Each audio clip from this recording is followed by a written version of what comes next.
વડાપ્રધાન નરેન્દ્ર મોદી સુરત આવતા તેમનું ભવ્ય સ્વાગત કરાયું હતું. તો એરપોર્ટથી ડાયમંડ બુર્સના રસ્તા પર વડાપ્રધાનનો રોડ શો યોજાયો હતો. તો વડાપ્રધાનને જોવા લોકો ઉમટી પડ્યા હતા.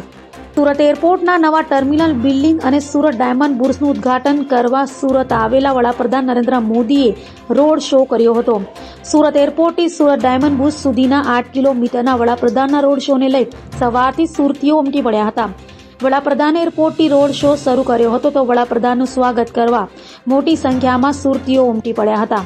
વડાપ્રધાન દ્વારા રોડ શો કરાતા તેમને જોવા ઉમટેલા સુરતીઓએ ઢોલ નગારા સાથે સ્વાગત કર્યું હતું. તો 12 ધારાસભ્યો દ્વારા વડાપ્રધાનનું વિવિધ સ્થળે સ્વાગત પણ કરાયું હતું.